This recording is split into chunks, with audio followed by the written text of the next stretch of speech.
Masu raro a yanzu haka dai sai ku gyara zama tsab da biyo mu har zuwa ƙarshen wannan bidiyon don jin mu ɗauke da irin zazzafan martanin da fitaccen jarumin Kannywood din wato Ali Nuhu yayi zuwa kan wasu 'yan Kannywood din, wanda hakan ya tabbatar da cewa babu shakka jarumi Ali Nuhu ya fito ya bayyana gaskiya kan irin yadda wasu daga cikin 'yan Kannywood din ke nuna gazawarsu a bangaren siyasa da kuma irin yadda suke ba da kansu a wajen siyasar, wanda hakan ya tabbatar da cewa tabbas wa'annan mutane da dama jarumin Ali Nuhu ya magantu ne akan abin da suke aikatawa, haka zalika kuma ya mai da zazzafan martani dan jan kunnen su sannan su kuma tabbatar da abin da ya faɗa gaskiya ne, wanda yanzu haka dai babu shakka masu sauraro sai ku gyara zama tsab da biyo mu har zuwa ƙarshen wannan bidiyon dan jin mu dauke da zazzafan martanin wanda muke tafa da shi, sannan ku kuma ji irin zazzafan sharhin da jarumin Ali Nuhu ya fito yi akan wayannan mutane. Amma kafin nan muna mai ƙara tunatar muku, idan wannan shine zuwan ku na farko wannan shafin namu mai albarka na muryar Kannywood TV, ku daure ku je ku danna mana alamar subscribing kamar haka,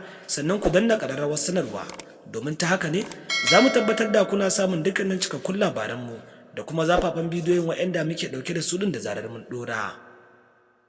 Wanda yanzu haka dai babu shakka masu sauraro za ku ji cewa jarumin Ali Nuhu ya faɗi irin gwagwarmayar da ya sha kafin samun ɗaukakarsa, haka zalika kuma ya bayyana dukkanin irin faman da ya sha da rayuwa wajen ganin cewa ya nemi na kansa sannan kuma ya taimaki rayuwarsa, wanda hakan ya sa Allah Ubangiji Subhanahu wata'ala ya taimake shi ganin irin yadda ya dage wajen neman halak ɗinsa, wanda hakan ne yasa ya kawo wannan matsayi har ma aka bashi shugaban masana'antar Kannywood baki ɗaya.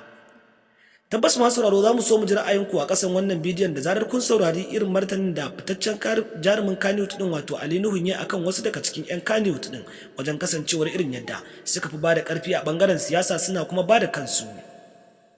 To a yanzu haka dai masu sauraro sai ku gyara zaman da biyo mu har zuwa ƙarshen wannan bidiyon don ku ji irin zazzafan martanin da fitaccen jarumin wato Ali Nuhu ya fito yi a masana'antar Kannywood din wajen ganin cewa an gyara dukkanin irin matsalolin